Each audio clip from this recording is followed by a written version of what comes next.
After 5 years of estrangement, my father recently contacted me, leading me to reflect on whether I acted correctly when he and I last parted ways. At the age of 26, shortly after my college graduation, my dad abruptly kicked me out of the house.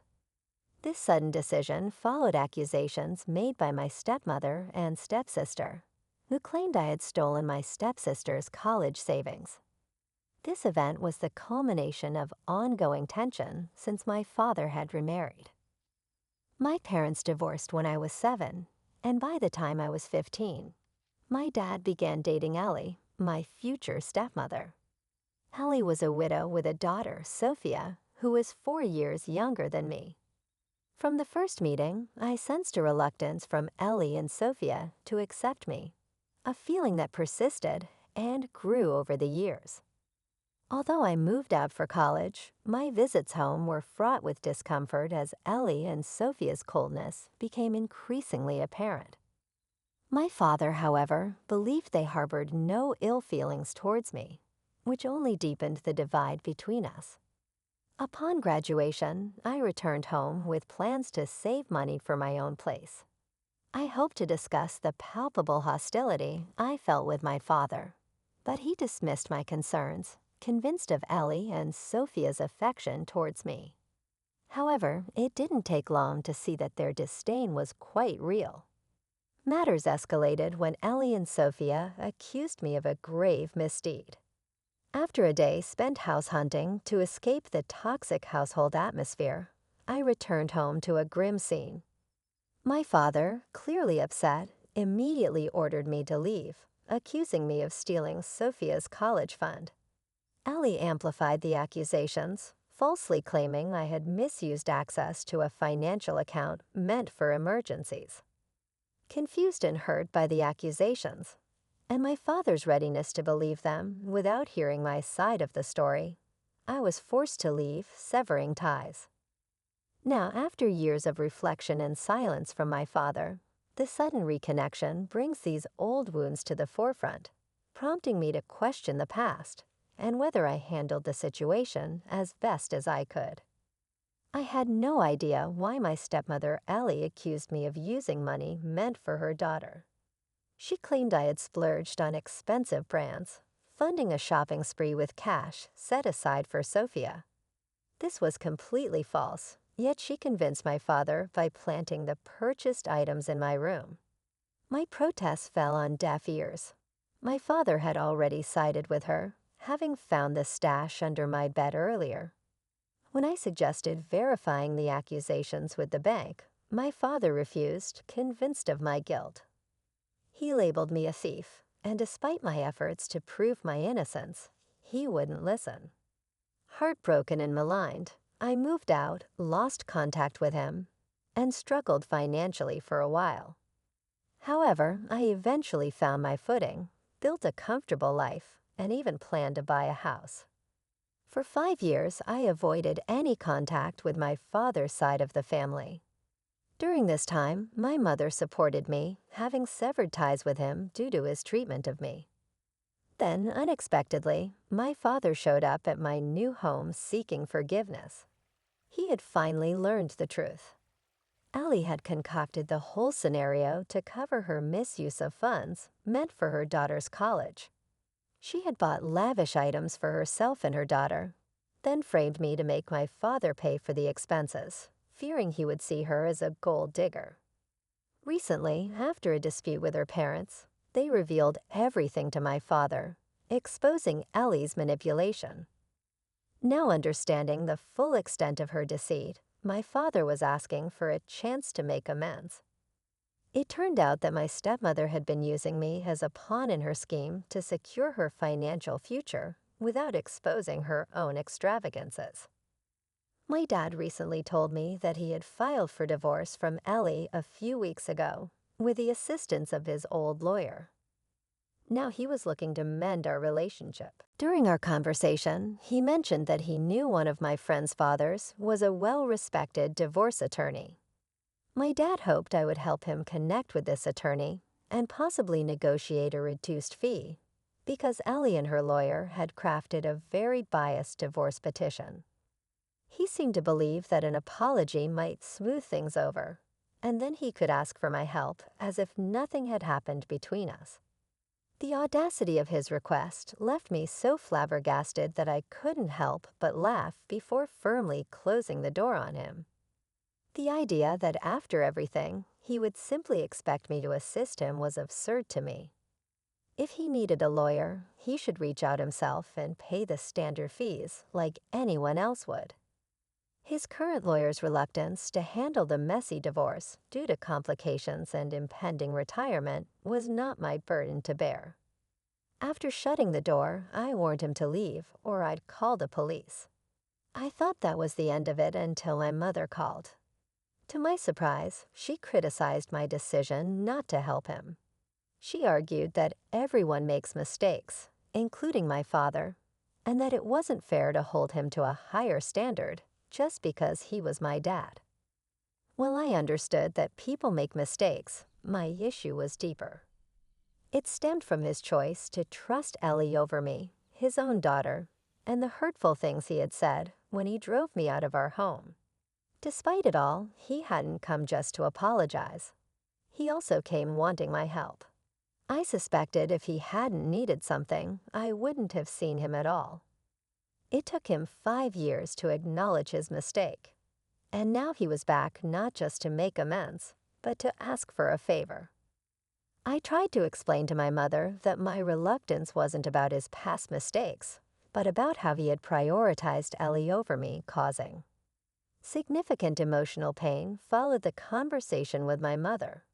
She insisted that my father's admission of his wrongs, albeit delayed, should count for something, and urged me to forgive him and be the bigger person. While I am close to my friend, and it's likely I could talk to him about his father taking on my dad's case, I find myself torn. The emotional toll of reconnecting under these circumstances is daunting. I'm not sure I can simply set aside the past, despite the possible expectations to extend help. I found myself in a heated debate with my mother about whether I should help my estranged father get a cheaper rate from a top divorce attorney. The best lawyers are expensive, and I wasn't even sure if I could manage to convince anyone to lower their fees. My mother couldn't see my perspective, and I struggled to grasp hers, which seemed completely illogical to me. The argument left us both frustrated and not speaking to each other, which made me question my decisions. Reflecting on the situation, I wasn't sure if refusing to help my father was wrong, but my mother's reaction suggested otherwise. I felt torn, wondering if maybe I had made a mistake. After some thought and hearing others' opinions, I decided to distance myself from both my parents. It's clear that I owe my father nothing, especially since his apology came so shortly after he realized the truth. It indicated that he likely wouldn't have reached out if he didn't need something from me. As for my mother, I'm puzzled by her sudden support for my father after years of silence between them. During our last conversation, she mentioned that my father had contacted her tearfully, trying to reconnect, which is uncharacteristic of him as he rarely shows emotions.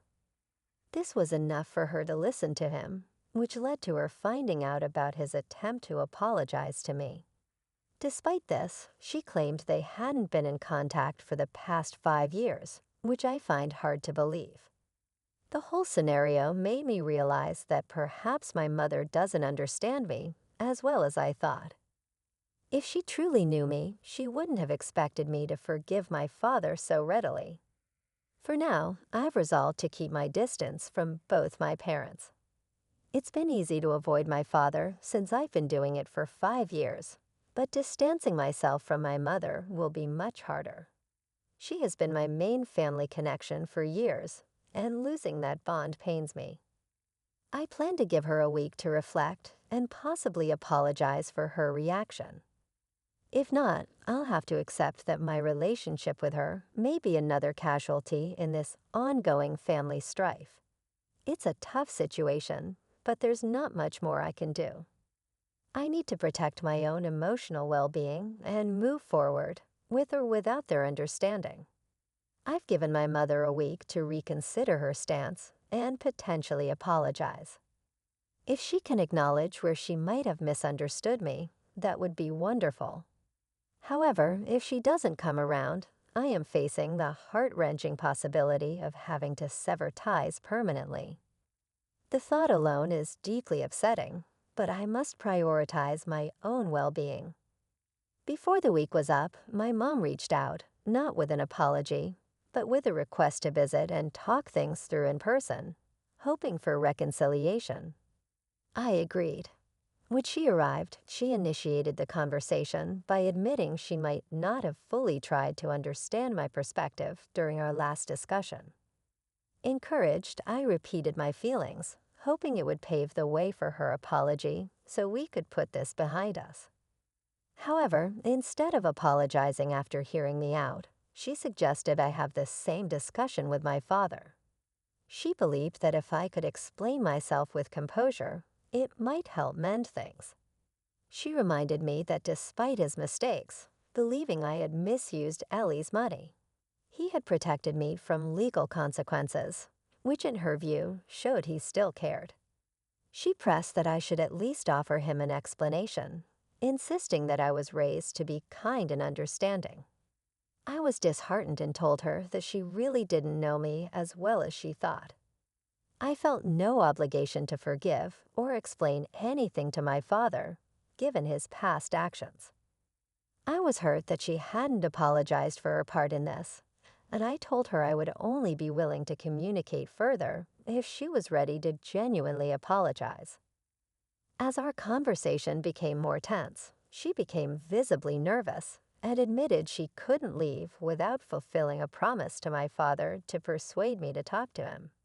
She pleaded with me, saying that family should be there to forgive each other, and it would be tragic to live otherwise. I dismissed this as empty rhetoric and asked her to leave, upset that her visit was more about fulfilling her promise to my father than genuinely repairing our relationship. In that moment, she finally expressed sorrow, realizing, perhaps too late, that her approach, it might cause her to lose me. Her apology seemed tied to her obligations to my father, rather than a sincere understanding of my feelings. This realization only added to the complexity of our situation, leaving me to navigate these turbulent family dynamics while trying to protect my emotional health. I felt a deep sense of betrayal from both my parents, but part of me still thought that as my parents, perhaps I should forgive them. They had, after all, done many things right in the past, and that should count for something. But when my mother tried to use this reasoning to justify her actions, it felt ridiculous to me. I confronted her about making promises to my father that she might not keep, stressing that it wasn't my job to help her fulfill these commitments. The conversation escalated when she admitted she couldn't leave because my father was outside waiting in the car, hoping to be invited in. This revelation was the last straw for me. I had explicitly told her I didn't want to meet him, yet she disregarded my wishes, thinking she could persuade me otherwise. My frustration boiled over into anger, and I couldn't hold back my emotions. I yelled, telling her she was a terrible mother, and declaring that I was done with her.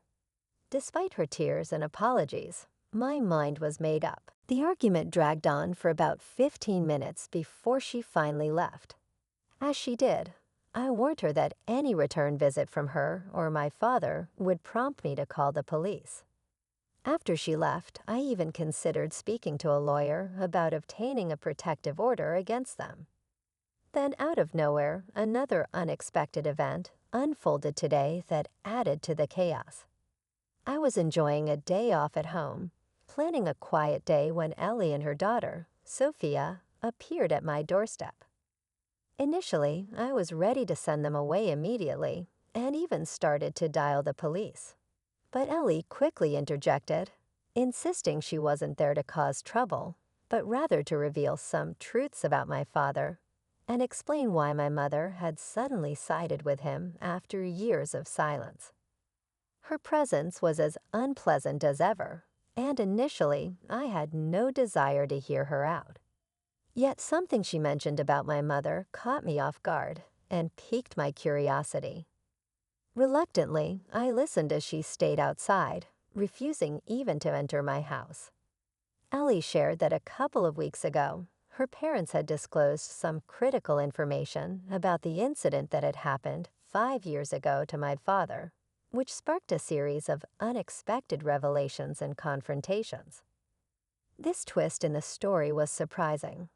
I hadn't anticipated Ellie, of all people, would come forward with information potentially explaining recent tensions and alignments within my family. Her news was unexpected, complicating my feelings about the family dynamics I thought I understood.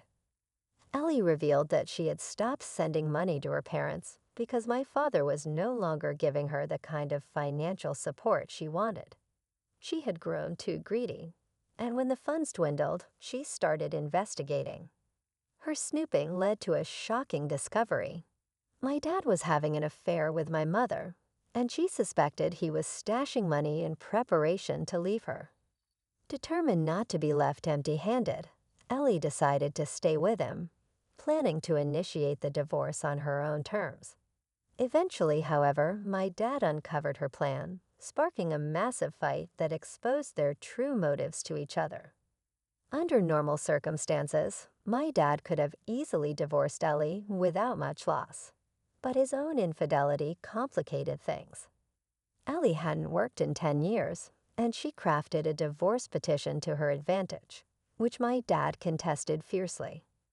Ellie told me all this because recently my father had threatened her during a phone call, warning her that I was supposed to connect him with a powerhouse divorce attorney, which would leave her in a disadvantageous position. He was bluffing, but Ellie, fearing the worst, decided to tell me everything. I was stunned by these revelations, but they explained my mother's odd behavior and sudden alliance with my father. After sharing the details, Ellie left it up to me whether I wanted to assist my dad or not. For once, Ellie had actually been useful to me, and I was oddly grateful for her honesty. But this was the final straw with my parents. I couldn't believe my mother had tried to manipulate me into giving my dad another chance for her own selfish reasons. My parents were truly suited for each other, and I was better off without them in my life. I'm living on my own and genuinely enjoying the peace. Occasionally, I miss my mother, but I quickly remind myself of her betrayal, which makes it easier to cope with her absence. I've heard through relatives that my dad and mom are back together and that his divorce with Ellie was finalized a few weeks ago. There's a wedding planned soon, and although I've been informed about it in case I wanted to reconcile, I have no interest in attending or mending things with them. Life on my own has been fulfilling and peaceful. I'm content with where I am, far removed from the drama and manipulation that once dominated my life.